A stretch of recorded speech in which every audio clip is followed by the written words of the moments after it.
ദൈവനാമം വാഴ്ത്തപ്പെടുന്നതാണ്. ദൈവത്തിൻ്റെ കൃപയാല് ഗലാത്യലേഖനം എന്ന വിഷയത്തിൻ്റെ രണ്ടാമത്തെ സെക്ഷനിൽ പ്രവേശിപ്പാൻ ദൈവം നമ്മെ സഹായിച്ചതോർത്ത് ഞാൻ ദൈവത്തെ സ്തുതിക്കുന്നു, സ്തോത്രം ചെയ്യുന്നു. നിങ്ങൾക്ക് ഏവർക്കും കർത്താവായ യേശുക്രിസ്തുവിന്റെ നാമത്തിൽ സ്നേഹവന്ദനങ്ങളെ അറിയിക്കുകയാണ്. നിങ്ങൾ നൽകുന്ന പ്രോത്സാഹനത്തിന് സഹകരണത്തിന് നന്ദി പറയുന്നു. ദൈവം നിങ്ങളെല്ലാവരെയും ധാരാളമായി അനുഗ്രഹിക്കുമാറാകട്ടെ. രണ്ടാമത്തെ അധ്യായം 1-ാമത്തെ വാക്യം. 14 ആണ്ട് കഴിഞ്ഞിട്ട് ഞാൻ ബർന്നബാസുമായി തീത്തോസിനെയും കൂട്ടിക്കൊണ്ട് വീണ്ടും യെരൂശലേമിലേക്ക് പോയി. ഒരു വെളിപ്പാട് അനുസരിച്ചത്രേ പോയത്. ഞാൻ ഓടിയതോ വെറുതെ എന്ന് വരാതിരിപ്പാൻ ഞാൻ ജാതികളുടെ ഇടയിൽ പ്രസംഗിക്കുന്ന സുവിശേഷം അവരുടെ വിശേഷാൽ പ്രമാണികളോട് വിവരിച്ചു. എൻ്റെ കൂടെയുള്ള തീത്തോസ് യവനെങ്കിലും പരിച്ഛേദന ഏൽപ്പാൻ അവനെ ആരും നിർബന്ധിച്ചില്ല. അതോ നുഴഞ്ഞു വന്ന കള്ളസഹോദരന്മാർ നിമിത്തമായിരുന്നു. അവർ നമ്മെ അടിമപ്പെടുത്തേണ്ടതിന് ക്രിസ്തുവേശുവിൽ നമുക്കുള്ള സ്വാതന്ത്ര്യം ഉറ്റുനോക്കുവാൻ നുഴഞ്ഞു വന്നിരുന്നു. സുവിശേഷത്തിന് സത്യം നിങ്ങളോടുകൂടെ നിലനിൽക്കേണ്ടതിന് ഞങ്ങൾ അവർക്കൊരു നാഴി പോലും വഴങ്ങിക്കൊടുത്തില്ല. ഇവിടെ താൻ സുവിശേഷ പ്രവർത്തനം ചെയ്യുന്നത് ദൈവാത്മാവിൽ ലഭിച്ച വെളിപ്പാടിനാണ് തന്നെ പറയുന്നു. അപ്പോൾ തന്നെ സുവിശേഷം പ്രസംഗിക്കുമ്പോൾ സുവിശേഷത്തിനെ മറച്ചു കളയുവാനായി ശ്രമിക്കുന്ന ഒരു കൂട്ടം ആളുകൾ ഇതിനുള്ളിൽ തന്നെ നുഴഞ്ഞു കയറി ദുരുപദേശം പഠിപ്പിക്കാൻ ശ്രമിക്കുന്നു എന്നും ഒരിക്കലും ഞങ്ങൾ അവർക്ക് വഴങ്ങിക്കൊടുത്തില്ല എന്നും അവിടെ പൗലോസ് പറയുന്നുണ്ട്.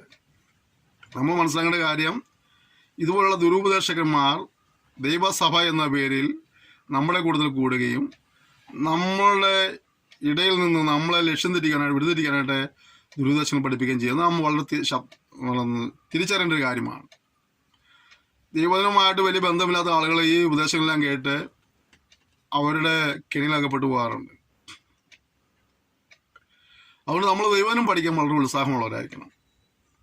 മറ്റുള്ളവർ ആരെങ്കിലും എന്തെങ്കിലും ഒന്ന് പറയുമ്പോൾ ചാടിക്കറി വിശ്വസിക്കുന്നതിന് മുമ്പായിട്ട് ദൈവവചനം എന്താണ്, ആ വിഷയത്തെക്കുറിച്ച് പറയുന്നത് ആധികാരികമായി പഠിക്കാൻ നമ്മളെപ്പോഴും ഉത്സാഹമുള്ളവരായിരിക്കണം. അല്ലെങ്കിൽ കേട്ടതിനെ പറയുക തുള്ളിച്ചാടി നടന്ന അവസാനം നമ്മുടെ രക്ഷ നഷ്ടപ്പെടുന്ന രീതിയിലേക്ക്, നമ്മൾക്ക് ലഭിക്കേണ്ട നിത്യത നഷ്ടപ്പെടുന്ന രീതിയിലേക്ക് വരാൻ സാധ്യതയുള്ളത്. അതുകൊണ്ട് വചനം നമ്മൾ ശരിക്കും പഠിക്കാൻ എപ്പോഴും ഉത്സാഹമുള്ളവരായിരിക്കണം.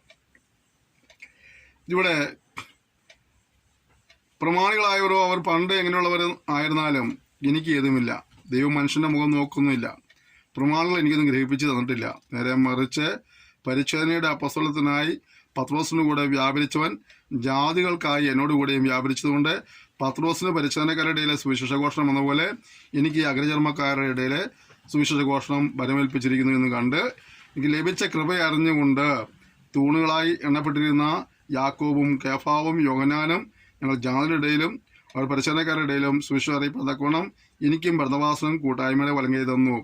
ദരിദ്രരെ ഞങ്ങൾ ഓർത്തുകൊള്ളണമെന്ന് മാത്രം അവർ പറഞ്ഞു. അങ്ങനെ ചെയ്യുവാൻ ഞാൻ ഉത്സാഹിച്ചുമിരിക്കുന്നു. അദ്ദേഹം പറഞ്ഞതാണ്, മനുഷ്യരൊന്നല്ല എന്നെ ശുശ്രൂഷ വിളിച്ചത്, അതുകൊണ്ട് തന്നെ ഞാൻ ഈ ശുശ്രൂഷ മുന്നോട്ട് പോകും. അവിടെ അപ്പോസ്തലനായ പത്രോസ്, യോഹന്നാൻ, യാക്കോബൊക്കെ യഹൂദന്മാരായുള്ള ആളുകളുടെ ഇടയിൽ സുവിശേഷം അറിയിച്ചുകൊണ്ടിരുന്നപ്പോൾ പൗലോസ് അത് ജാതികളിലേക്ക് തിരിയാനാണ് ഇടയായിത്തീർന്നു. ജാതികളുടെ സുവിശേഷം പറയാനാണ് എപ്പോഴും പൗലോസ് ഉത്സാഹിച്ചത്. ജാതികളുടെ അപ്പോസ്തലൻ എന്നാണ് പൗലോസിനെ അറിയപ്പെടുന്നത്.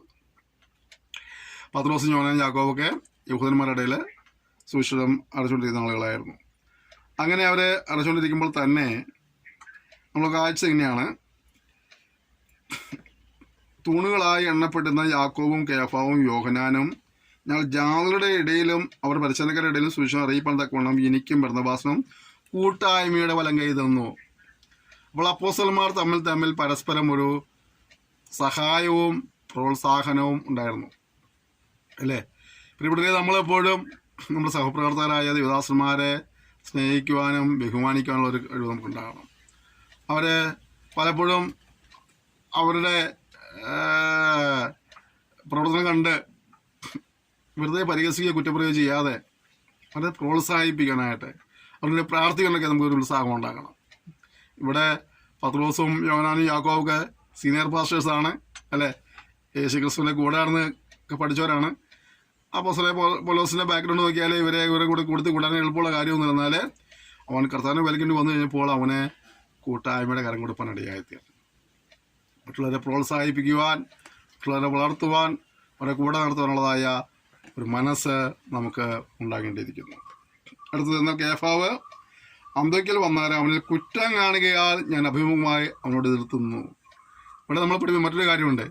സീനിയർ പാസ്റ്റേഴ്സ് ആണെങ്കിലും തെറ്റ് ചെയ്താൽ തെറ്റാന്ന് ചൂണ്ടിക്കാണിക്കാനുള്ളതായ ഒരു ചങ്കൂറ്റം പൗലോസിനുണ്ടായിരുന്നു.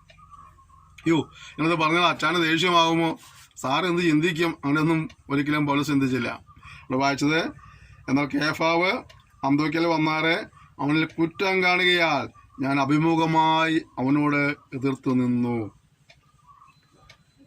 പുള്ളി വേറെ ആരോടും പോയി പറയാൻ പോയില്ല. അവൻ്റെ തെറ്റ് അവൻ തന്നെ ബോധ്യമാക്കി എന്നുള്ളതാണ്. അപ്പോൾ ഇത് നമ്മൾ മനസ്സിലാക്കേണ്ട ഒരു കാര്യമാണ്. ഒരാളെ അബദ്ധോപദേശം പഠിപ്പിച്ചാൽ നമ്മുടെ അച്ഛനായതുകൊണ്ട്, സാറായതുകൊണ്ട് നോ, അത് അബദ്ധോപദേശമാണെങ്കിൽ അത് അബദ്ധോപദേശമാണെന്ന് പറയാനുള്ളതായ ഒരു ഒരുക്കം നമുക്കുണ്ടാകും. നമ്മൾ വചനം പഠിച്ചേ പറ്റുള്ളൂ. വചനം പറഞ്ഞ് മനസ്സിലാക്കണം. ഇവിടുത്തെ പൗലോസ് പത്രോസിനെ കറക്റ്റ് ചെയ്യുക. ഇനി പത്രോസ് വേണമെങ്കിൽ പറയാനുള്ള ഞാനാ സീനിയർ, ഞാൻ കർത്താവിൻ്റെ കൂടെ ആണെന്ന് പഠിച്ചാൽ, അതുകൊണ്ട് നീ എന്നെ കറക്റ്റ് ചെയ്യണ്ടെന്നൊന്നും പൗലോസ് അവർ തമ്മിൽ ഉഗ്രവാദം ഉണ്ടായെങ്കിലും അവസാനം അത് ക്രമീകരണമൊന്നും കാണുന്നുണ്ട് അല്ലേ. യാക്കോബിൻ്റെ അടുക്കൽ നിന്ന് ചിലർ വരും മുമ്പേ അവർ ജാതികളോട് കൂടെ നിന്ന് തിന്നു പോന്നു. അവർ വന്നപ്പോഴും അവൻ പരിച്ഛേദനക്കാരെ ഭയപ്പെട്ട് പിൻവാങ്ങി പിരിഞ്ഞു നിന്നു. ശേഷം യഹൂദന്മാരും അവനോട് കൂടെ കപടം കാണിച്ചതുകൊണ്ട് ബർന്നബാസും അവരുടെ കപടത്താൽ തെറ്റിപ്പോകാനിട വന്നു. അവർ സുവിശേഷത്തിന്റെ സത്യമനുസരിച്ച് ചൊവ്വായി നടക്കുന്നില്ല എന്ന് കണ്ടിട്ട് ഇങ്ങനെ എല്ലാവരും കേൾക്കെ കേഫാവിനോട് പറഞ്ഞത്, യഹൂദനായ നീ യഹൂദ മര്യാദ പ്രകാരമല്ല ജാതികളുടെ മര്യാദ പ്രകാരം ജീവിക്കുന്നെങ്കിൽ നീ ജാതികളെ യഹൂദ മര്യാദ അനുസരിപ്പാൻ നിർബന്ധിക്കുന്നത് എന്ത്? ആ സ്വഭാവത്താൽ ജാതികളിൽ നിന്നുള്ള പാപികളല്ല യഹൂദന്മാരത്രേ, എന്നാൽ ഈ യേശുക്രിസ്തുവിലുള്ള വിശ്വാസത്താൽ അത്രേ. എന്നാൽ യേശുക്രിസ്തുവിലുള്ള വിശ്വാസത്താൽ അല്ലാതെ ന്യായപ്രമാണത്തിന്റെ പ്രവൃത്തികളാൽ മനുഷ്യൻ നീതീകരിക്കപ്പെടുന്നില്ല എന്ന് അറിഞ്ഞിരിക്കൊണ്ട് നാമും ന്യായപ്രമാണത്തിന്റെ പ്രവൃത്തികളാലല്ല ക്രിസ്തുവിലുള്ള വിശ്വാസത്താൽ തന്നെ നീതീകരിക്കപ്പെടേണ്ടതിന് ക്രിസ്തുയേശുവിൽ വിശ്വസിച്ചു. ന്യായപ്രമാണത്തിന്റെ പ്രവൃത്തികളാൽ ഒരു ജഡവും നീതീകരിക്കപ്പെടുകയില്ലല്ലോ. ക്രിസ്തുവിൽ നീതീകരണം അന്വേഷിക്കുകയാൽ നാമും പാപികൾ എന്ന് വരുന്നു. എങ്കിൽ ക്രിസ്തു പാപത്തിന്റെ ശുശ്രൂഷക്കാരനെന്നോ ഒരു നാളുമല്ല. ഞാൻ പൊളിച്ചത് വീണ്ടും പണിതാൽ ഞാൻ ലംഘനക്കാരനെന്ന് എന്നെ തന്നെ തെളിയിക്കുന്നു. ഞാൻ ദൈവത്തിനായി ജീവിക്കേണ്ടതിന് ന്യായപ്രമാണ സംബന്ധമായി മരിച്ചു. ഞാൻ ക്രിസ്തുവിനോട് ക്രൂശിക്കപ്പെട്ടിരിക്കുന്നു. ജീവിക്കുന്നത് ഞാനല്ല, ക്രിസ്തു അത്ര എന്നെ ജീവിക്കുന്നു. ഇപ്പോൾ ഞാൻ ജഡത്തിൽ ജീവിക്കുന്നതോ എന്നെ സ്നേഹിച്ച് എനിക്ക് വേണ്ടി തന്നെത്താൻ ഏൽപ്പിച്ചു കൊടുത്ത ദൈവത്തിലുള്ള വിശ്വാസത്താലത്രേ ജീവിക്കുന്നത്. ഞാൻ ദൈവത്തിന്റെ കൃപ വൃഥാവാക്കുന്നില്ല. ന്യായപ്രമാണത്താൽ നീതി വരുന്ന ക്രിസ്തു എങ്കിൽ ക്രിസ്തു മരിച്ചത് വെറുതെ അല്ലോ. ഇവിടെ ഈ യാക്കോബിന്റെ അടുത്ത് കുറച്ച് ആളുകൾ വരുന്നവരെ പത്രോസ് മറ്റവരുടെ കൂടെയൊക്കെ ഭാഷയ്ക്കോ മാണിഞ്ചൊക്കെ ചെയ്തുകൊണ്ടിരുന്നു. പക്ഷെ യാക്കോബിന്റെ അടുത്ത് വന്ന ആളുകളെ കണ്ടു കഴിഞ്ഞപ്പോൾ പുള്ളി ഉടനെ പ്ലേറ്റ് മാറ്റി. എന്താ കാരണം? അപ്പോൾ പുള്ളി യഹൂദന്മാരുടെ മര്യാദ പ്രകാരമൊക്കെ ജീവിക്കാൻ തുടങ്ങി. അതിനെ പൗലോസ് വളരെ ഗണ്ണിച്ച് സംസാരിച്ചു. എന്നിട്ട് പറയാൻ ന്യായപ്രമാണത്തിലെ പ്രവർത്തികളല്ല മനുഷ്യൻ നീതി പ്രാപിക്കുന്നത്, രക്ഷ പ്രാപിക്കുന്നത്. എന്താണ്? യേശു ക്രിസ്തുവിലെ വിശ്വാസം നീതീകരണം. അതായിരുന്നു ഞാൻ നേരത്തെ സൂചിപ്പിച്ച പോലെ പൗലോസിന്റെ ഈ ലേഖനത്തിന്റെ പ്രതിവിഷയം അതാണ്, വിശ്വാസമുള്ള നീതീകരണം. ആ കാര്യങ്ങളെല്ലാം വളരെ ശക്തമായി പറഞ്ഞു കൊടുത്തിട്ട് പറയുന്നത്, നമ്മൾ വിശ്വാസത്താൽ മുന്നോട്ട് പോകണം, വിശ്വാസമുള്ള നീതീകരണം പ്രാപിക്കണം, പ്രവർത്തികൾ കാരണമല്ല എന്നുള്ള കാര്യങ്ങൾ പറയുക. എന്നിട്ട് അദ്ദേഹം പറയുന്നത്, ഞാൻ ക്രിസ്തുവിനോട് കൂടെ ക്രൂശിക്കപ്പെട്ടിരിക്കുകയാണ്. ഇനി ജീവിക്കുന്നത് ഞാനല്ല, ക്രിസ്തു അതിനാണ് ജീവിക്കുന്നത്. പ്രിയപ്പെട്ടവരെ, നമ്മുടെ ക്രിസ്തു എന്നുള്ളത് എന്താണ്? നമ്മളും ക്രിസ്തുവിനോട് കൂടെ ക്രൂശിക്കപ്പെട്ടവരാണ്. ഇനി ജീവിക്കുന്നത് ആരല്ല, നമ്മളല്ല, മറിച്ച് ക്രിസ്തു നമ്മിലൂടെ ജീവിക്കുവാൻ ഇടവരണം. എന്നാൽ പലപ്പോഴും എന്താ സംഭവിക്കുന്നത്? ക്രിസ്തുവിനെ നമ്മൾ കൊല്ലുകയും നമ്മൾ തന്നെ വീണ്ടും ജീവിച്ചുകൊണ്ടിരിക്കുകയാണ്. മരിച്ച നമ്മൾ വീണ്ടും ഉയർത്തെഴുന്നേറ്റ പോലെയാണ് അല്ലേ. ക്രിസ്തുവിനെ നമുക്ക് വെളിപ്പെടുത്തുവാൻ കഴിയുന്നുണ്ടോ? അല്ലെങ്കിൽ നമ്മിലൂടെ മറ്റുള്ളവർക്ക് ക്രിസ്തുവിനെ കാണുവാൻ കഴിയുന്നുണ്ടോ എന്ന് ശാന്തമായി ചിന്തിക്കണം. ക്രിസ്തു ജീവിതത്തിന് വലിയ ഉത്തരവാദിത്തമുണ്ട്. ക്രിസ്തു ജീവിതത്തിൽ എങ്ങനെയാണ് നമ്മൾ ക്രിസ്തുവിനെ വെളിപ്പെടുത്തുന്നവരായി തീരണം. അവിടെ വായിച്ചത്, ഇപ്പോൾ ജഡത്തിൽ ജീവിക്കുന്നത് എന്നെ സ്നേഹിച്ച് എനിക്ക് വേണ്ടി തന്നെത്താൻ ഏൽപ്പിച്ചു കൊടുത്ത ദൈവത്തിനുള്ള വിശ്വാസത്തിൽ ജീവിക്കുന്നത്. ഞാൻ ദൈവത്തിന്റെ കൃപ വ്യർത്ഥമാക്കുന്നില്ല. ന്യായപ്രമാണത്താൽ നീതി വരുന്നുവെങ്കിൽ ക്രിസ്തു മരിച്ചത് വെറുതെയല്ലോ. അപ്പോൾ ക്രിസ്തുവിന്റെ മരണത്താൽ അല്ല വിശ്വാസത്താലാണ് നീതീകരണമെന്ന് പൗലോസ് ഈ ഭാഗങ്ങളിൽ തറപ്പിച്ചും ഉറപ്പിച്ചും പറയുകയാണ്. 3-ാം അധ്യായം, ആ ബുദ്ധിയില്ലാത്ത ഗലാത്യരെ, യേശുക്രിസ്തു ക്രൂശിക്കപ്പെട്ടവനായി നിങ്ങൾ കണ്ണിന് മുമ്പിൽ വരച്ചു കാട്ടിയിരിക്കെ നിങ്ങളെ ശൂദ്രം ചെയ്ത് മയക്കിയത് ആർ? ഞാൻ ഇതൊന്നും മാത്രം നിങ്ങളോട് ഗ്രഹിപ്പാൻ ഇച്ഛിക്കുന്നു. നിങ്ങൾക്ക് ആത്മാവ് ലഭിച്ചത് ന്യായപ്രമാണത്തിന്റെ പ്രവൃത്തിയാലോ വിശ്വാസത്തിന്റെ പ്രസംഗം കേട്ടതിനാലോ? നിങ്ങൾ ഇത്ര ബുദ്ധി കേട്ടവരോ? ആത്മാവ് കൊണ്ട് ആരംഭിച്ചിട്ട് ഇപ്പോൾ ജഡം കൊണ്ടോ സമാപിക്കുന്നത്? ഇത്ര എല്ലാം വെറുതെ അനുഭവിച്ചവോ? വെറുതെ എത്രയെന്ന് വരികിൽ എന്നാൽ നിങ്ങൾക്ക് ആത്മാവിനെ നൽകി നിങ്ങളുടെ വീര്യപ്രവൃത്തി ചെയ്യുന്നവൻ ന്യായപ്രമാണത്തിന്റെ പ്രവൃത്തിയാലോ വിശ്വാസത്തിന്റെ പ്രസംഗത്താലോ അങ്ങനെ ചെയ്യുന്നത്? അവിടെ ഇവരെ ദൈവനം കേട്ടിരുന്ന് മയങ്ങിപ്പോയി വേറെ നിലകളിലേക്ക് മാറിപ്പോയിടത്ത് പ്ലസ് വളരെ ശക്തമായിട്ട് അവർ ഇടപെടുകയാണ്. ചോദ്യം ഇതാണ്, നിങ്ങൾ ആത്മാവ് കൊണ്ട് ആരംഭിച്ചിട്ട് ഇപ്പോൾ ജഡം കൊണ്ടാണോ സമാപിക്കുന്നത്? പലപ്പോഴും പല ശുശ്രൂഷകളും പല മിനിസ്ട്രികളും പല പ്രസ്ഥാനങ്ങളും തുടങ്ങുന്നത് ആത്മാവ് കൊണ്ടാണ്. സമാപനം പഠിച്ചു നോക്കുമ്പോൾ പലപ്പോഴും ജഡം അതിൽ മുന്നിട്ട് കാണാൻ കഴിയുന്നുണ്ട്. പ്രിയപ്പെട്ടവരെ, വളരെ ഒരു വലിയ വെല്ലുവിളിയാണത്. ഒരാത്മീയ ദർശനം പ്രാപിച്ച്, ഒരാത്മീയ നിയോഗം പ്രാപിച്ച്, ഒരാത്മീയ ശുശ്രൂഷ തുടക്കം കുറിച്ചവരാരും തന്നെ അത് ജഡത്തിൽ അവസാനിക്കുമാറ്, ജഡത്തെ പ്രസാദിപ്പിക്കുമാറ്, ജഡത്തിന് ഇഷ്ടം നിറവേറ്റുമാറ് അത് അങ്ങനെ ആക്കി തീർക്കരുതെന്നാണ് ഇതിൻ്റെ പരിശുദ്ധ നമുക്ക് തരുന്ന ബുദ്ധിപദേശം. വളരെ ഗൗരവത്തോടെ നാം ചിന്തിക്കേണ്ട ഒരു കാര്യമുണ്ട്. എല്ലാത്തിലും പഠിക്കുമ്പോൾ, അല്ലെങ്കിൽ ദൈവം പഠിക്കുമ്പോഴൊക്കെ നമ്മൾ ചോദിക്കുന്ന ചോദ്യം എന്താണ്? ഞാൻ ആത്മാവ് കൊണ്ട് ആരംഭിച്ചത് ഏതെങ്കിലും ഒരു കാര്യം ഇപ്പോൾ അത് ആത്മീയമായി തുടരുന്നുണ്ടോ, അതെയോ ഇപ്പോൾ ജഡികമായി തുടരുകയാണോ? അത് മിനിസ്ട്രി ആണെങ്കിലും എന്താണെങ്കിലും ആത്മീയമായി തുടങ്ങിയത് ആത്മീയമായിട്ട് തന്നെ തുടരുകയും അതിൻ്റെ ഒടുവിൽ നിമിഷം വരെയും അത് ആത്മീയമായി കൈകാര്യം ചെയ്യുന്നതാണ്. എന്നാൽ പലപ്പോഴും ആത്മീയമായി തുടങ്ങിയത് പലതും ജഡികമായി പോയതിൻ്റെ പേരിൽ കലഹങ്ങളും വാഗ്വാദങ്ങളും തകർച്ചകളും ഒക്കെ നമ്മൾ ചുറ്റുപാടിൽ കണ്ടുകൊണ്ടിരിക്കുകയാണ്. പലരും പറയേണ്ട നല്ല ദർശനം തുടങ്ങിയപ്പോൾ നല്ല ദർശനമുണ്ടായിരുന്നു, നല്ല സമർപ്പണമുണ്ടായിരുന്നു. പിൽക്കാലങ്ങളിൽ പല കാരണങ്ങളാൽ അതൊന്ന് വ്യതിചലിച്ചു പോയി എന്നൊക്കെ പലരെക്കുറിച്ചും പല പ്രസ്ഥാനങ്ങളെക്കുറിച്ചൊക്കെ പറഞ്ഞു കേട്ടിട്ടുണ്ട്, പല മിനിസ്റ്ററെ കുറിച്ച് കേട്ടിട്ടുണ്ട്. ഇവിടെ നമുക്ക് തന്നെ പരിശോധിക്കാനും കുറവുള്ള കൊണ്ടുകൂടി പോകാനായിട്ട് കർത്താവിനെ സഹായിക്കുമാറാകട്ടെ. ഇവിടെയൊക്കെ വിശ്വാസാൽ നീതീകരണം, വിശ്വാസാൽ രക്ഷ എന്ന കാര്യങ്ങളെ വളരെ ഊന്നൽ കൊടുത്ത് പറയുന്നത് കാണാൻ കഴിയുന്നുണ്ട്. അബ്രഹാം ദൈവത്തിൽ വിശ്വസിച്ചു, അവർ നീതിയായി കണക്കിട്ടുന്നുണ്ടല്ലോ. അതുകൊണ്ട് വിശ്വാസികളെ അത്ര അബ്രഹാമിൻ്റെ മക്കളെന്ന് അറിവീൻ. അത് ദൈവം വിശ്വാസം മൂലം ജാതികളെ നീതിയിരിക്കുന്നെന്ന് തിരുവഴുത്ത് മുൻകണ്ടിട്ട് നിന്റെ സകല ജാതികളും അനുഗ്രഹിക്കപ്പെടുന്നുള്ള സുവിശേഷം അബ്രാഹാമിനോട് മുൻകൂട്ടി അറിയിച്ചു. വിശ്വാസിയ അബ്രാഹാമിനോട് കൂടെ അനുഗ്രഹിക്കപ്പെടുന്നു. എന്നാൽ ന്യായപ്രമാണത്തിന്റെ പ്രവൃത്തിയിൽ ആശ്രയിക്കുന്ന ഏവരും ശാപത്തിന് കീഴാകുന്നു.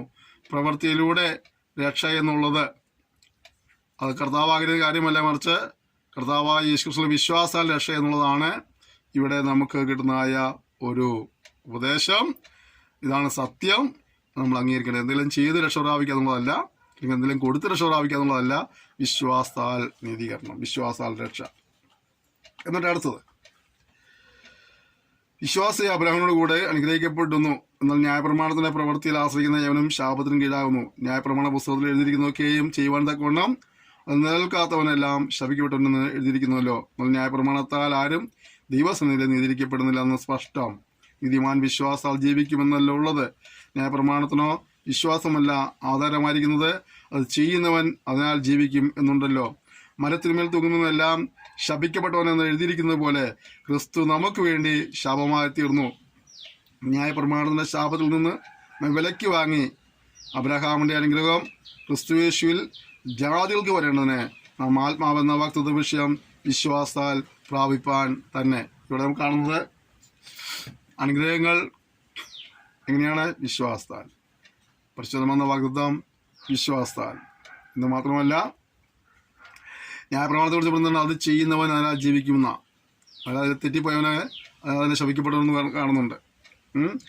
എന്നാൽ അവിടെ വചനം ഒടുവിൽ പറഞ്ഞത് മരത്തിന്മേൽ തൂങ്ങുന്നതെല്ലാം ശപിക്കപ്പെട്ടെന്ന് എഴുതിയിരിക്കുന്ന പോലെ ക്രിസ്തു നമുക്ക് വേണ്ടി ശാപമായി തീർന്നു. കണ്ടോ? ന്യായപ്രമാണം അനുസരിക്കാതെ ശാപത്തിന് കീഴിലായിരുന്ന അമ്മയൊക്കെ കർത്താവ് വിടുവിച്ചു. എങ്ങനെയാണ് രക്ഷിച്ചത്? അവൻ നമുക്ക് വേണ്ടി ശാപമായി തീരുകയായിരുന്നു. മരത്തിന്മേൽ തൂങ്ങുന്നവനെല്ലാം ശപിക്കപ്പെട്ടവനിൽ നിന്ന് എഴുതിയിരിക്കുന്നത് പോലെ ക്രിസ്തു നമുക്ക് വേണ്ടി ശാപമായി തീർന്നു. ന്യായപ്രമാണത്തിന്റെ ശാപത്തിൽ നിന്ന് നമ്മെ വിലയ്ക്ക് വാങ്ങി. കർത്താവായ യേശു ക്രിസ്തു ക്രൂശുമരണത്തിലൂടെ നമ്മെ എന്ത് ചെയ്യുകയായിരുന്നു? ന്യായപ്രമാണത്തിന്റെ ശാപത്തിൽ നിന്ന് വിലയ്ക്ക് വാങ്ങുകയായിരുന്നു. ഇതിനു വേണ്ടിയിട്ടാണ് ക്രിസ്തുയേശുവിൽ ജാതികൾക്ക് വരേണ്ട അബ്രഹാമിന്റെ അനുഗ്രഹം ക്രിസ്തുയേശുവിൽ ജാതികൾക്ക് വരേണ്ടതിന് നാം ആത്മാവെന്ന വക്തൃത്വ വിഷയം വിശ്വാസത്താൽ പ്രാപിപ്പാൻ തന്നെ. വിശ്വാസത്താൽ നീതീകരണം, വിശ്വാസത്താൽ രക്ഷ, വിശ്വാസത്താൽ രോഗസൗഖ്യം, വിശ്വാസത്താൽ എന്താണ് ആത്മാവെന്ന വക്തൃത്വ വിഷയം പ്രാപിപ്പാൻ കഴിയും. എല്ലാം വിശ്വാസത്താൽ. അതുകൊണ്ടാണ് വിശ്വാസികൾ എന്ന് പറയുന്നത് അല്ലേ. പ്രവൃത്തിയിലൂടെ എല്ലാ കാര്യങ്ങളൊന്നും. ഇത് ജനം തിരിച്ചറിയണം. തിരിച്ചറിഞ്ഞ് വിശ്വാസാൽ ഇവയെല്ലാം പ്രാപിക്കേണ്ട ഉത്സാഹമുള്ളവരായിരിക്കണം. സഹോദരന്മാരെ, ഞാൻ മനുഷ്യരുടെ ഇടയിൽ നടപ്പുള്ള ദൃഷ്ടാന്തം പറയാം. ഒരു മനുഷ്യന് നിയമമായാലും ഉറപ്പ് വന്ന ശേഷം ആരും ദുർബലമാക്കുകയോ അതുകൊണ്ട് പലതും കൂട്ടിക്കൽപ്പിക്കുകയോ ചെയ്യുന്നില്ല. എന്നാൽ അബ്രഹാമിനും ഒരു സന്തതിക്കും വാഗ്ദത്തങ്ങൾ ലഭിച്ചു. സന്തതികൾക്കുമെന്ന് അനേകരെക്കുറിച്ചല്ല, നിന്റെ സന്തതിക്കുമെന്ന് ഏകനെക്കുറിച്ച് അത്രേ പറയുന്നത്. അത് ക്രിസ്തു തന്നെ. ഞാൻ പറയുന്നതിന് താല്പര്യമോ 430 ആണ്ട് കഴിഞ്ഞിട്ടുള്ള ന്യായപ്രമാണം വാഗ്ദത്തത്തെ നീക്കുവാൻ തക്കവണ്ണം അത് ദൈവം മുമ്പ് ഉറപ്പാക്കിയ നിയമത്തെ ദുർബലമാക്കുന്നില്ല. അവകാശം ന്യായപ്രമാണത്താലെങ്കിൽ വാഗ്ദത്തത്താലല്ല വരുന്നത്. അബ്രഹാമിനോ ദൈവം അതിന് വാഗ്ദത്തം മൂലം നൽകി. എന്നാൽ ന്യായപ്രമാണം എന്തിന്? വാഗ്ദത്തം ലഭിച്ച സന്തതി വരുവോളം ലംഘനങ്ങൾ നിമിത്തം കൂട്ടിച്ചേർത്തതും ദൂതന്മാർ മുഖാന്തരം മധ്യസ്ഥന്റെ കയ്യിൽ ഏൽപ്പിച്ചതും അത്രേ. ഒരുത്തൻ മാത്രമെങ്കിൽ മധ്യസ്ഥൻ വേണ്ടിവരികയില്ല, ദൈവം ഒരുത്തൻ മാത്രം. എന്നാൽ ന്യായപ്രമാണം ദൈവവാഗ്ദത്തങ്ങൾക്ക് വിരോധമോ ഒരു നാളും അല്ല. ജീവിപ്പാൻ കഴിയുന്നവർ ന്യായപ്രമാണം നൽകിയിരുന്നെങ്കിൽ ന്യായപ്രമാണം വാസ്തവമായ നീതിക്ക് ആധാരമാകുമായിരുന്നു. എങ്കിലും വിശ്വസിക്കുന്നവർക്ക് വാഗ്ദത്തം യേശു ക്രിസ്തുവിലെ വിശ്വാസാൽ ലഭിക്കണമെന്ന് തിരുവെഴുത്ത് എല്ലാവറ്റെയും പാപത്തിന് കീഴെ അടച്ചു കളഞ്ഞു. ഇവിടെ കർത്താവായ യേശു ക്രിസ്തുവിനെ കുറിച്ച് പറയുമ്പോൾ യേശു ക്രിസ്തു മുഖാന്തരം ജനത്തിന് വാഗ്ദത്തം പ്രാപിക്കാൻ കഴിയുന്നു അല്ലേ. ന്യായപ്രമാണം മുഖാന്തരമായിട്ട് വാഗ്ദത്തങ്ങളെ പ്രാപിക്കുവാൻ കഴിയുന്നില്ല, നമുക്ക് കാണാൻ കഴിയുന്നുണ്ട്.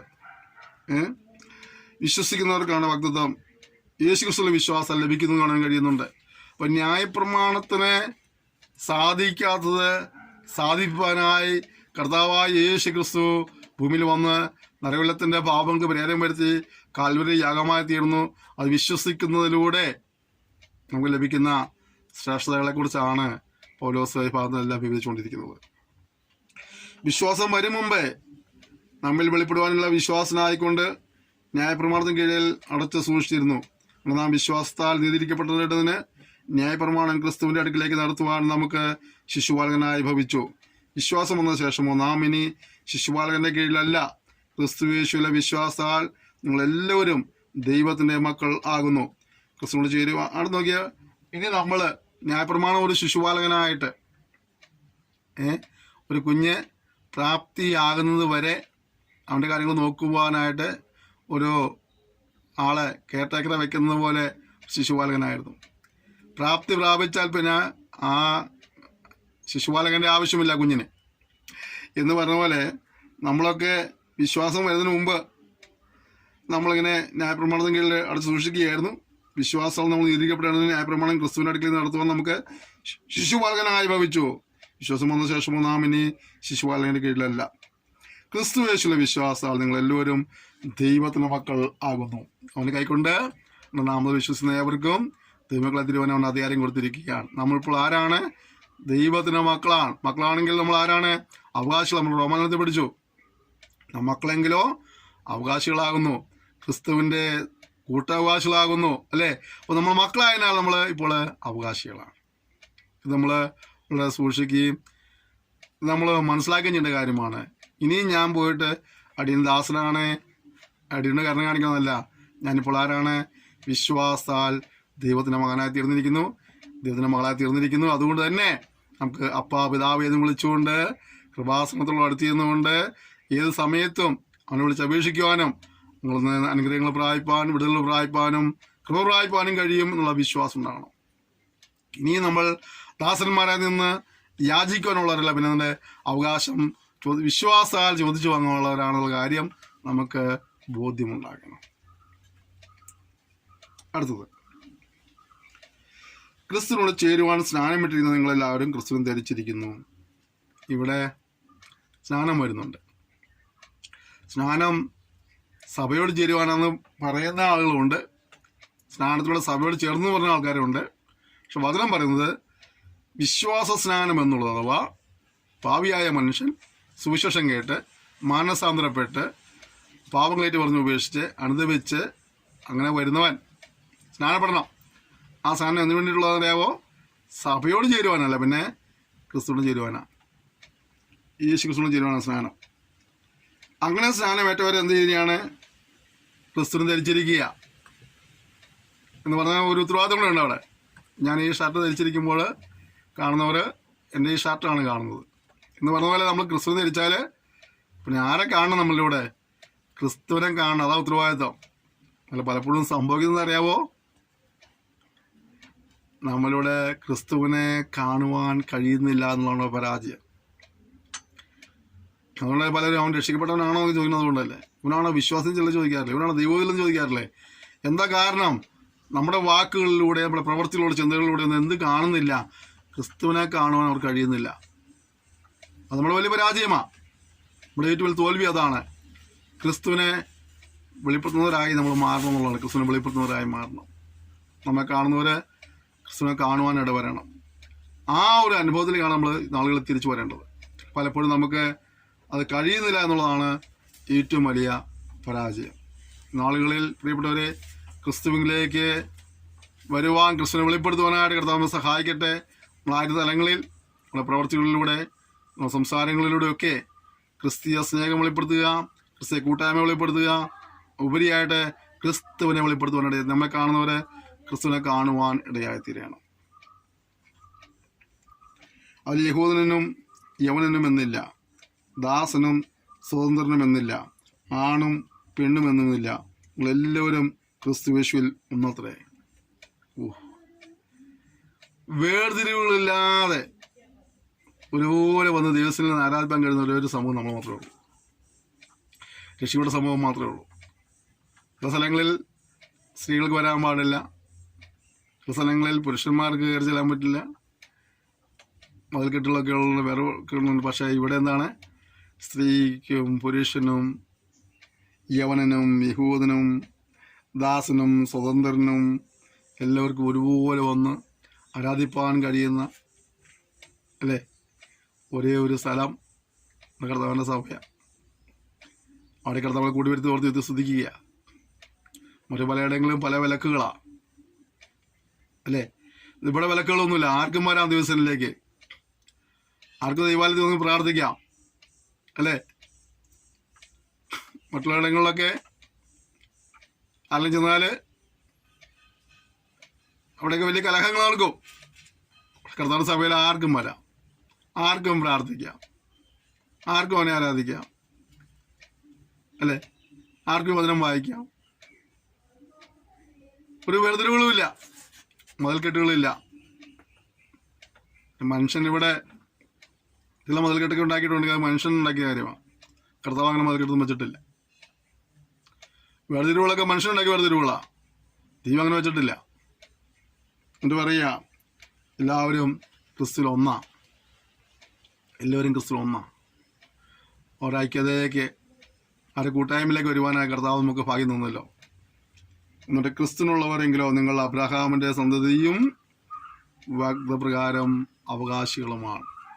അപ്പോൾ നമ്മൾ ആരാണ്? നമ്മൾ അബ്രഹാമിൻ്റെ സന്തതികളാണ്. അപ്പോൾ നിങ്ങൾ ആരാണ്? വാഗ്ദത്തപ്രകാരം അവകാശികളുമാണ്. പ്രിയപ്പെട്ടവരെ, ഒരു വളരെ വലിയ ഒരു പ്രതീക്ഷ നൽകുന്നതിൻ്റെ ഭാഗമാണ് നമ്മൾ യേശു ക്രിസ്തുവിലെ വിശ്വാസത്താൽ നമ്മൾ സ്വർഗീയ കുടുംബത്തിൽ അംഗമായി തീർന്നതിൻ്റെ പേരിൽ നമ്മൾ ഇനി ആരാ? വാഗ്ദത്ത പ്രകാരം നമ്മൾ അവകാശികളാണ്. എന്തെങ്കിലും തരണമെന്ന് പറഞ്ഞ് ചോദിക്കേണ്ട ആവശ്യമില്ല. ഇന്നത് തരുവാൻ വ്യക്തമായിട്ട് പറയുവാൻ കഴിയും, കാരണം നമ്മൾ അവകാശിയാണ്. ഈ ലോകത്തിലെ പിതാക്കന്മാരുടെ സ്വത്തിന് മക്കൾ അവകാശികളായിരിക്കുന്നത് പോലെ സ്വർഗസ്ഥനായ പിതാവായ ദൈവത്തിൻ്റെ പക്കലുള്ള നന്മകൾക്ക്, അനുഗ്രഹങ്ങൾക്ക് നമ്മൾ അവകാശികളാണ്. അതുകൊണ്ട് തന്നെ യാചിക്കേണ്ട ആവശ്യമില്ല. വിശ്വാസാൽ നമുക്ക് ധൈര്യമായി ചോദിക്കാം, അപ്പച്ചാ എനിക്ക് ഇന്നത് വേണമെന്ന് പറയാം. ഇവിടുത്തെ പിതാക്കന്മാർ നമ്മെ സഹായിക്കുവാൻ പരിമിതികളുള്ളപ്പോൾ ഒരു പരിമിതിയുമില്ലാതെ അളവ് കൂടാതെ നമ്മെ സ്നേഹിക്കുന്ന, നാം ചോദിക്കുന്നതിലും നനയ്ക്കുന്നതിലും അത്യന്തപരമായി നമുക്ക് വേണ്ടി ചെയ്യാൻ കഴിയുന്ന ഒരു ദൈവത്തെ നമ്മൾ സേവിക്കുന്നത്. നമുക്ക് പ്രിയപ്പെട്ടവരെ, നമ്മൾ ആരാണെന്നുള്ള ബോധ്യത്തോടു കൂടി ദൈവത്തെ സേവിപ്പാനും ദിവസം നിന്ന് പ്രാർത്ഥിപ്പാനും കർത്താവ് നമ്മെ സഹായിക്കുമ്പോഴാകട്ടെ. മറ്റുള്ളവരെ പോലെ ദൂരം മാറിയെന്ന് എന്തെങ്കിലും അറിയാമെന്ന് യാചിക്കാനുള്ളവരല്ല നമ്മൾ. കർത്താവ് യേശുവിനെ കൈക്കൊണ്ടവരായ, യേശു വിശ്വസിക്കുന്നതായ നമ്മൾ ദൈവത്തിൻ്റെ മക്കളാകിയാൽ, ദൈവത്തിൻ്റെ മകനാകിയാൽ, മകളാകിയാൽ ആ അവകാശത്തോടെ, ആ അധികാരത്തോടെ ചെന്ന്, ആ സ്വാതന്ത്ര്യത്തോടെ ചെന്ന് നമുക്ക് ആവശ്യമുള്ള ചോദിച്ചു വാങ്ങാനുള്ളതായ ഒരു അധികാരം കർത്താവ് നൽകിയിരിക്കുകയാണ്. അവിടെ അവർക്കേ പറ്റത്തുള്ളൂ, നമുക്ക് പറ്റത്തില്ല, അങ്ങനെയൊന്നുമില്ല. അവിടെ എല്ലാ ക്രിസ്ത്യൻ എല്ലാവരും ഒന്നാ, ഒരു തുല്യത നൽകിയിട്ടുണ്ട്. വാഗ്ദത്ത പ്രകാരം അവകാശികളാണെങ്കിൽ നമുക്ക് ചോദിച്ച് പ്രാപിക്കുവാൻ ഉത്സാഹമുള്ളവരായിരിക്കണം. മടിച്ച് നാണിച്ച് നിൽക്കേണ്ട ആവശ്യമില്ല. പണ്ടൊക്കെ ഈ ജോലി ചെയ്യാൻ പോകുന്ന ആളുകൾ ശമ്പളം കിട്ടുന്ന സമയത്ത് തലകുറിഞ്ഞ് നിൽക്കണമായിരുന്നു ഉടയവൻ്റെ അടുത്ത്. അങ്ങനെയൊക്കെയുള്ളൊരു കാലഘട്ടം ഉണ്ടായിരുന്നു. എന്നിട്ട് ആ പുള്ളി കൊടുക്കുന്നതും മേടിച്ച് പോയിരുന്നായിരുന്നു. ഇപ്പം അങ്ങനെയൊന്നുമല്ല. അപ്പം പണിയെടുത്ത കൂലി ചോദിച്ചു വാങ്ങും. ഒരു തലചോർച്ചിലും ഇല്ല. ഞാൻ പണിയെടുത്താണെങ്കിൽ തരണം, എൻ്റെ കൂലി തരണമെന്ന് പറയാം. അതുപോലെ നമ്മൾ ദൈവത്തിൻ്റെ സ്ഥലം ചെല്ലുമ്പോൾ മകനായതുകൊണ്ട്, മകളായതുകൊണ്ട് പിതാവിൻ്റെ അടുത്ത് നിന്നിട്ട് തലചോർന്ന് നിൽക്കേണ്ട ആവശ്യമൊന്നുമില്ല. പിന്നെ ഒരു 5 രൂപ കിട്ടിയിരുന്നെങ്കിൽ കൊള്ളാമായിരുന്നു. നോ. അപ്പം അതുകൊണ്ട് നമ്മൾ ആവശ്യങ്ങൾ പറയാം. ആർക്ക് നിനക്ക് വേണ്ടി വേറെ ആളെ പ്രാർത്ഥിക്കേണ്ട ആവശ്യമൊന്നും നിനക്ക് തന്നെ ചോദിച്ചു വാങ്ങാമെന്നാണ് ഞാൻ പറഞ്ഞത്. നമ്മളാൾക്ക് കുഴപ്പം എന്താണ്? നമുക്കൊരു ആവശ്യം ഉണ്ടാകുമ്പോൾ അയ്യോ എനിക്കതിന് വേണ്ടി ഒന്ന് പ്രാർത്ഥിക്കണേ. നോ. അവൻ പ്രാർത്ഥിക്കുന്ന പോലെ നീ പ്രാർത്ഥിച്ചാൽ നിനക്ക് കിട്ടും. ഇരുന്ന് പ്രാർത്ഥിച്ചാൽ മതി. നിശ്ചയമായിട്ടും നിന്റെ പ്രാർത്ഥനയും അവൻ്റെ പ്രാർത്ഥനയും ദൈവം ഒരുപോലെ കാണുന്നത്. ദൈവവേദലെങ്കിൽ നീയും അവകാശിയാണ്, അവനും അവകാശിയാണ്. പിന്നെ പരസ്പരം ഓർത്ത് പ്രാർത്ഥിക്കുന്ന ഒരു കൂട്ടായ്മ കാണിക്കുന്നത് നല്ല കാര്യമാണ്. അത് അങ്ങോട്ടും ഇങ്ങോട്ടും നിലനിൽപ്പിന് അത് ആവശ്യമാണ്. അപ്പോൾ തന്നെ നാം നമ്മുടെ ആവശ്യങ്ങൾക്ക് വേണ്ടി മറ്റുള്ളവർ നമുക്ക് വേണ്ടി പ്രാർത്ഥിക്കാൻ പറഞ്ഞേക്കാൾ ഉപരിയായിട്ട് നമ്മൾ മകനാകിയാൽ, മകളാകിയാൽ നമ്മൾ തന്നെയാണ് പോയിട്ട് നമുക്ക് വേണ്ടി പ്രാർത്ഥിക്കണമെന്നാണ് ഞാൻ പറയുന്നത്. പ്രാർത്ഥിച്ച് പ്രാപിക്കേണ്ടതെന്നാണ് ഞാൻ പറഞ്ഞത്. നമ്മൾ ആരാന്നുള്ളൊരു ബോധ്യം നമുക്ക് ഭരിക്കട്ടെ. നാം ദൈവത്തിൻ്റെ മകനാണ്, മകളാണ്. അതുകൊണ്ട് നമ്മൾ അവകാശിയാണ്. ആ ഒരു ചിന്ത നമ്മൾ എപ്പോഴും ഭരിപ്പാനൊരു കർത്താവ് സഹായിക്കുമ്പോഴാകട്ടെ. ആ വിശ്വാസത്തോടെ നമ്മുടെ ആവശ്യങ്ങളുമായി കർത്താവിനെ ശ്രമിക്കുന്നതല്ല എന്നാ പറയുന്നത്. കർത്താവെ, ഞങ്ങൾ നിൻ്റെ അടുക്കലേക്ക് വരികയാണ്, ഞങ്ങൾക്ക് എന്നെ ആവശ്യമുണ്ട്, നിങ്ങൾ സഹായിക്കണം. അത് കേൾക്കുവാനായിട്ട് നമ്മുടെ പിതാവ് നമ്മെ കാത്തിരിക്കുക. നമ്മളവനെ ഭീകരജീവിയെ പോലെ കാണേണ്ട ആവശ്യമൊന്നുമില്ല.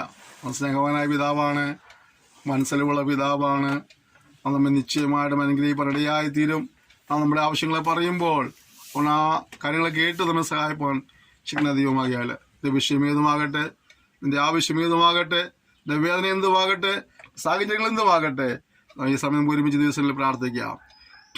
നീ അവൻ്റെ മകനാണെങ്കിൽ, നീ അവൻ്റെ മകളാണെങ്കിൽ അവൻ്റെ പ്രാർത്ഥന കേട്ട് നിന്നെ അവൻ അനുഗ്രഹിക്കാതിരിക്കുകയില്ല.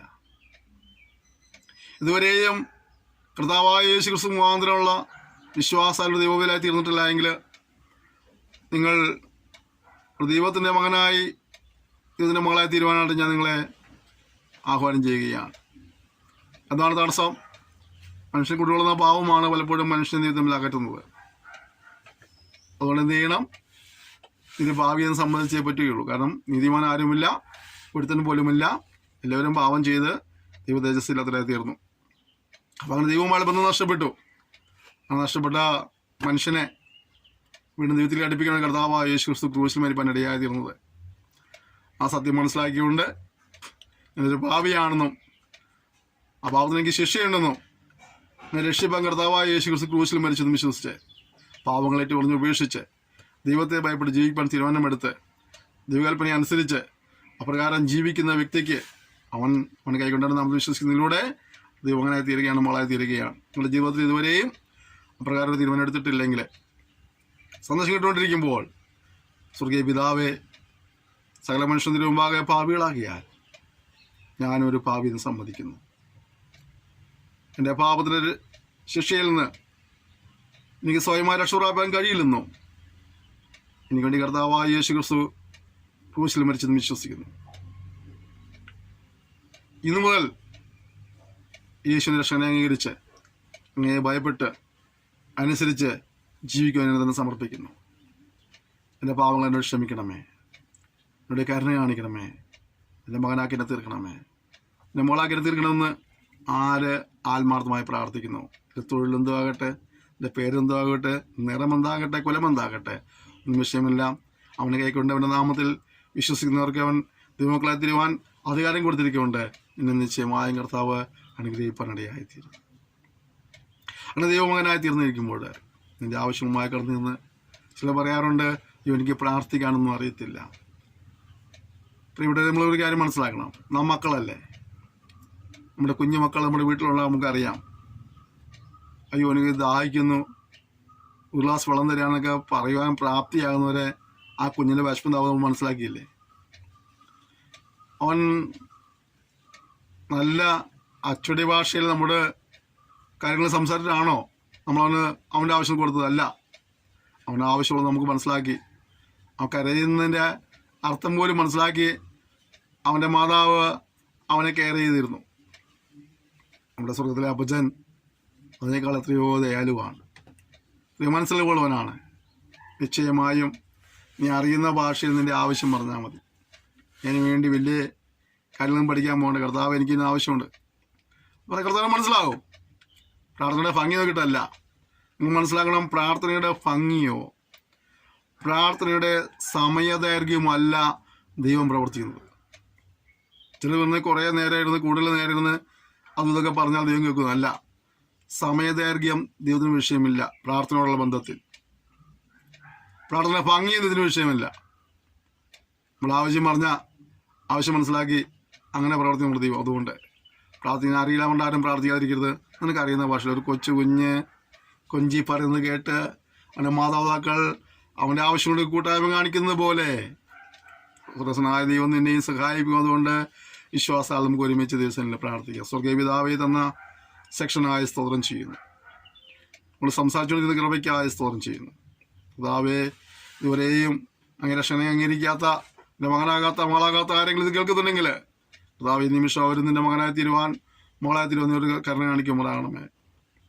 കഴിഞ്ഞ ആളുകളിൽ മക്കളായി തീർന്ന വ്യക്തികൾ പിതാവ് ഏതെങ്കിലും നിലകളിൽ മറ്റൊരു സുവിശേഷത്തിലേക്ക് ചെവി അയച്ചു പോയിട്ടുണ്ടെങ്കിൽ മടങ്ങി വരുവാൻ യഥാസ്ഥാനപ്പെടുന്ന കൃപ നൽകുമാറാകണമെന്ന് പ്രാർത്ഥിക്കുന്നു.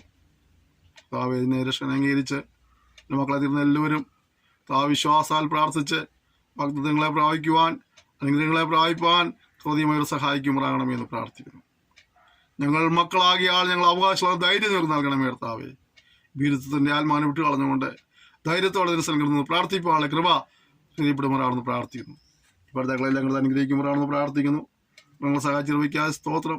തുടർന്നിൻ്റെ ആത്മാവോട് സംസാരിച്ചുകൊണ്ടിരിക്കണമേ. യേശുവിൻ നാമത്തിൽ തന്നെ ആമേൻ. ക്ഷമയോടെ സന്ദേശം ശ്രമിച്ചതിന് നന്ദി പറയുന്നു. ദൈവം നിങ്ങളെല്ലാവരെയും ധാരാളമായി അനുഗ്രഹിക്കുമാറാകട്ടെ. ഒരു താമസിച്ചാൽ നമുക്ക് അടുത്ത സെക്ഷനിൽ വീണ്ടും കാണാം. അതുവരെയും അതിൻ്റെ വിസ്താരം ചെറിയ നമ്മൾ സൂക്ഷിക്കണേ. നമുക്ക് പരസ്പരം ഓർത്ത് പ്രാർത്ഥിക്കാം. എല്ലാ സഹകരണത്തിനും പ്രോത്സാഹനത്തിന് നന്ദി പറയുന്നു. Thank you. May God bless you.